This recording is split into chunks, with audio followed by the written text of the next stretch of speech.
సరిగా రావటం లేదా? India first liposomal Avengers gummies వాడండి. నిద్ర సమస్య దూరం చేసుకోండి. సో మోకాళ్ళ నొప్పులు ఎవరికైతే 30స్‌లోనే ఉంటాయో, సో వాళ్ళు ఏం చేసుకున్నట్టయితే మోకాళ్ళ నొప్పులు తగ్గుతదో ఈరోజు మనం తెలుసుకుందాం. నార్మల్‌గా తిప్పతీగ. సో అందరికీ తెలుసు, దాన్నే గుడూచి అంటాము. నార్మల్‌గా ఈ తిప్పతీగ అనేది మనకి ఇక్కడ మొత్తం కూడా చాలా విరివిగా దొరుకుతూ ఉంటుంది. సో ఆ తిప్పతీగను తీసుకొని నార్మల్‌గా మన చిటికెన వేలంత లావు ఉన్నటువంటి కాండం తీసుకోవాలి. యాక్చువల్‌గా అది తీగ జాతి మొక్క. సో దాని కాండం ఒకవేళ మీకు ఫ్రెష్‌గా దొరికినట్టయితే దాని కాండము ఏదైతే మన చిటికెన వేలంత సైజు లావు ఉన్నటువంటి కాండం తీసుకొని నార్మల్‌గా పప్పుచారులో మునక్కాయ వేసుకుంటాం కదా! అంత పొడుగు సైజులో కట్ చేసుకొని ఆ సైజు ఒక్కటి తీసుకొని దాన్ని కచ్చపచ్చ దంచాలి. దంచిన తర్వాత 1 కప్పు మిల్క్, 1 కప్పు వాటర్ వేసి 1 కప్ అయ్యే వరకు మరిగించాలి. నార్మల్‌గా ఈ తిప్పతీగ అనేది బ్లడ్‌ని ప్యూరిఫై చేయడంలో అండ్ జాయింట్‌కి సంబంధించినటువంటి ఇన్‌ఫ్లమేషన్స్‌ని తగ్గించడంలో చాలా బాగా హెల్ప్ అవుతుంది. అందుకే మీరు ఈ తిప్పతీగతో చేసుకున్నటువంటి ఈ మెడిసిన్‌ని మీరు తీసుకున్నట్టయితే డెఫినిట్‌గా మోకాళ్ళ నొప్పులు తగ్గుతాయి. అయితే ఇలా 1 కప్పు పాలు, 1 కప్పు నీళ్లు వేసి 1 కప్ అయ్యేదాకా మరిగిన తర్వాత దాంట్లో ఒక 2 ఎంఎల్ క్యాస్టర్ ఆయిల్, పంటాముదం అంటాం కదా! ఒకప్పుడు మన తెలంగాణ సైడ్ ఆముదాలు తీసుకొచ్చుకొని దాన్ని వండి వంటాముదాన్ని చాలా ఎక్కువగా వాడుతూ ఉండేవాళ్ళు. దానివల్ల వాళ్ళకి ఇలాంటి బ్లడ్‌కి సంబంధించిన సమస్యలు కావచ్చు, నొప్పులు కావచ్చు, బాడీలో ఉండేటివి కావు. సో మీరు ఈ నొప్పి నివారించడానికి ఈ మెడిసిన్‌లో ఒకవేళ ఎక్కువ నొప్పి ఉన్నట్టయితే మీరు ఒక 2 ఎంఎల్ క్యాస్టర్ ఆయిల్ కూడా కలుపుకొని రెగ్యులర్‌గా దీన్ని టీ లాగా ప్రొద్దున తాగుతూ ఉన్నట్టయితే మీకు మోకాళ్ళలో వచ్చేటువంటి ఈ నొప్పి తగ్గడమే కాకుండా మీ రక్తం కూడా మంచిగా శుభ్రపడుతుంది. బాడీలో ఇమ్యూనిటీ కూడా చాలా బాగా పెరుగుతుంది.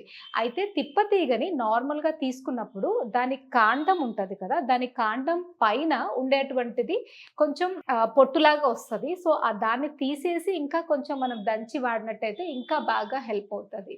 గుడూచి లేదా ఈ తిప్పతీగని మామూలుగా ఈ మోకాళ్ళ నొప్పుల్లోనే కాకుండా మీకు జ్వరము, జలుబు, దగ్గు లాంటి ప్రాబ్లమ్స్ ఉన్నా వాడుకోవచ్చు. అండ్ బ్లడ్‌కి సంబంధించినటువంటి ఎటువంటి ఇన్ఫెక్షన్‌లో అయినా కూడా తిప్పతీగ అనేది చాలా బాగా హెల్ప్ అవుతుంది. అయితే మోకాళ్ళ నొప్పులకి వాడుకునేటప్పుడు మాత్రం దాంట్లో మీరు కొంచెం క్యాస్టర్ ఆయిల్ కూడా కలుపుకొని వాడుకున్నట్టయితే మోకాళ్ళ నొప్పులు అనేవి చాలా బాగా తగ్గిపోతాయి. అండ్ అంతేకాకుండా మోకాళ్ళకి సంబంధించినటువంటి మోకాళ్ళలో గుజ్జు పెరగడానికి కొన్ని రకాల ఆహారాలు మనం చాలా వరకు చెప్తూ ఉంటాం. అలాంటి వాటిల్లో మెయిన్‌గా మనం చెప్పేది తుమ్మబంక. సో తుమ్మబంకని నేతిలో వేయించి దాన్ని ఫుడ్‌లో లడ్డూలాగా చేసుకోవడం కావచ్చు, లేదా డైరెక్ట్‌గా పాలల్లో కావచ్చు కలిపి తీసుకుంటూ ఉన్నట్టయితే ఒకవేళ ఎవరికైనా మోకాళ్ళలో గుజ్జు అరిగిపోవడం వల్ల మోకాళ్ళ నొప్పి వచ్చినట్టయితే ఆ మోకాళ్ళలో గుజ్జు కూడా పెరుగుతుంది. ఈ రకంగా పొద్దున తిప్పతీగతో చేసినటువంటి పాలు తీసుకుంటూ సాయంత్రం ఈ తుమ్మబంకని డైరెక్ట్‌గా పాలల్లో కలిపి కానీ లేదా తుమ్మబంకని లడ్డూల్లో కలిపి చేసుకున్నటువంటి లడ్డూ కానీ తీసుకుంటూ ఉన్నట్టయితే మోకాళ్ళలో గుజ్జు పెరుగుతుంది అండ్ మోకాళ్ళ నొప్పి కూడా తగ్గుతుంది. ఇంకా ఆహారంలో అప్పటికప్పుడు మనకి ఫ్రెష్‌గా దొరికేటువంటి ఆకుకూరలు, కూరగాయలు, ఫైబర్ ఎక్కువగా ఉన్న ఫుడ్ తీసుకోవాలి. ఎందుకు అంటే మామూలుగా మనం చాలా మంది పేషెంట్స్‌లో అబ్జర్వ్ చేస్తూ ఉంటాం. ఎవరికైతే కాన్‌స్టిపేషన్ ఉంటుందో, ఎవరికైతే డైజెషన్ సరిగా జరగదో, ఎవరైతే చాలా ప్రాసెస్డ్ ఫుడ్, నిల్వ ఉన్న ఫుడ్ లేకపోతే ఇంట్లో చేసిన ఫుడ్ అయినా కూడా చాలామంది ఎలా తింటూ ఉంటారంటే మామూలుగా మనకి ఎక్కువ శాతము చిరుతిళ్ళు అంటాం కదా! లైక్ గారెలు, ఇటు సైడ్ అయితే కారపూస, గారెలు, సకినాలు ఇలాంటివి ఈవినింగ్ స్నాక్స్ లాగా 4:00 తీసుకుంటూ ఉంటారు. డైజెషన్ బావున్న వాళ్ళకైతే పర్లేదు కానీ డైజెషన్ బాలేని వాళ్ళకి ఇలాంటి పిండి వంటలు తీసుకోవడం వల్ల అది డైజెషన్ చాలా లేట్‌గా జరుగుతూ డైజెషన్ డిస్టర్బ్ చేయడం వల్ల గ్యాస్ట్రిక్ ప్రాబ్లమ్స్, కాన్‌స్టిపేషన్ లాంటి ప్రాబ్లమ్స్ పెరిగిపోతూ బ్లడ్‌లో ఇన్ఫెక్షన్‌ని పెంచుతాయి. దీనివల్ల కూడా మోకాళ్ళ నొప్పులనేవి పెరిగిపోతూ ఉంటాయి. చాలామంది అనుకుంటూ ఉంటారు మేమేమి బయట ఫుడ్ తినట్లేదు కదా! అయినా కూడా మా బ్లడ్ ఎందుకు ఇంప్యూర్ అవుతుంది అంటే ఇంట్లో తినే వాటిల్లో కూడా బాగా మసాలాలు వేసినటువంటి ఫుడ్డు, బాగా ఫ్రైలు చేసినటువంటి ఫుడ్డు, పచ్చళ్ళు అండ్ మనం తినేటువంటి పాపడ్స్, జంతికలు అండ్ అప్పాలు ఇలాంటివన్నీ కూడా ఆయిల్‌లో బాగా వేయించి ఫ్రై చేసిన ఫుడ్ అన్నీ కూడా మనకి బ్లడ్‌లో సర్టెన్ కెమికల్స్‌ని రైజ్ చేయడం వల్ల టాక్సిన్స్ పెరిగిపోయి ఇలాంటి మోకాళ్ళ నొప్పులు, మనకి చాలా మందిలో ఈ మధ్య కాలంలో చిన్న ఏజ్‌లోనే వస్తున్నాయి. కాబట్టి మీరు కూడా ఇలాంటి మోకాళ్ళ నొప్పి ఉన్నట్టయితే నేను చెప్పినటువంటి ఆ మెడిసిన్ ఫాలో అవుతూ, ఇలాంటి ఫుడ్ అన్ని అవాయిడ్ చేస్తూ, హెల్తీ ఫుడ్ తీసుకున్నట్టయితే డెఫినిట్‌గా మీకు ఆ మోకాళ్ళ నొప్పులు అనేవి చాలా వరకి తగ్గిపోతాయి.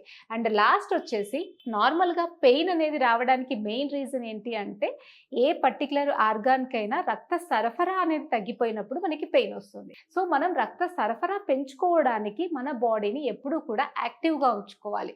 సో, యాక్టివ్‌గా ఉంచుకోవాలి అంటే డెఫినెట్‌గా ఫిజికల్ యాక్టివిటీ అనేది చాలా అవసరం. ఈ మధ్య కాలంలో ప్రతీదీ మన డోర్ స్టెప్ ముందుకే రావడం వల్ల ఫిజికల్ యాక్టివిటీ అనేది చాలా తగ్గిపోవడం వల్ల కూడా సర్క్యులేషన్ అనేది అన్ని ఆర్గాన్స్‌కి సరిగా రీచ్ అవ్వట్లేదు. అందుకనే ఎంత వర్క్ చేస్తున్నా కూడా మీరు డెఫినెట్‌గా మీ బాడీ కోసము అట్‌లీస్ట్ ఒక half an hour to 1 hour time కేటాయించి ఏదైనా వాకింగ్ లాంటివి లేదంటే నార్మల్‌గా చిన్నపాటి ఎక్సర్‌సైజెస్ కానీ, లేదా యోగా లాంటివి కానీ, లేదా మీకు నచ్చినటువంటి గేమ్ క్రికెటో, టెన్నిసో అలాంటి గేమ్స్ అన్నా ఆడుతూ బాడీలో కొంచెమన్నా రోజు కొంచెమన్నా స్వెట్ వచ్చేటట్టుగా మీ లైఫ్ స్టైల్‌ని ప్లాన్ చేసుకోవాలి. సో, అలా చేసినట్టయితే చెమట ద్వారా చాలా రకాల టాక్సిన్స్ బయటికెళ్ళిపోతూ ఉంటాయి. చాలా మందిలో ఈ చెమట అనేది అసలు సంవత్సరాలు పట్టకుండా కూడా ఉన్నవాళ్ళు చాలా మంది ఉన్నారు. సో, వాళ్ళకేంటి అంటే ఈ స్కిన్ ప్రాబ్లమ్స్ అనేవి చాలా ఎక్కువగా వస్తూ ఉంటాయి.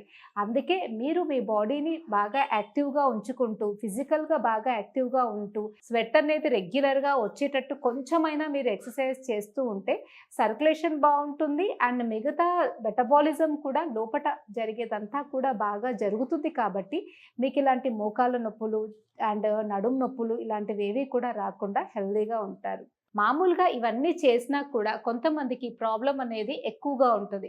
కొన్ని కారణాల వల్ల ఆ ప్రాబ్లమ్ అనేది తగ్గకుండా కూడా ఉండొచ్చు. అలాంటప్పుడు మీరు డెఫినిట్‌గా కొన్ని రకాల ఆయుర్వేదిక్ ట్రీట్మెంట్‌ని మీరు ఫాలో అయినట్టయితే, ఆ ట్రీట్మెంట్స్ చేసుకోవడం వల్ల ఎక్కువగా ఉన్నటువంటి టాక్సిన్స్ ఆ ట్రీట్మెంట్‌ల వల్ల బయటికి పోతాయి. అప్పుడు మీ బ్లడ్ అనేది మంచిగా ప్యూర్ అవుతది కాబట్టి మీ మోకాళ్ళ నొప్పులని ఖచ్చితంగా తగ్గించుకోవచ్చు.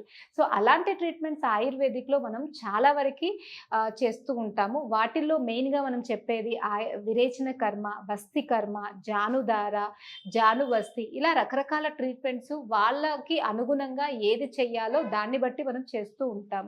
సో, ఇలాంటి ట్రీట్మెంట్స్ కూడా చాలా సేఫ్ అండ్ వీటిని మీరు ఫాలో అయినా కూడా మీకున్నటువంటి మోకాళ్ళ నొప్పులని కంప్లీట్‌గా పూర్తిగా హెల్తీ వేలో తగ్గించుకోవచ్చు. Thank you.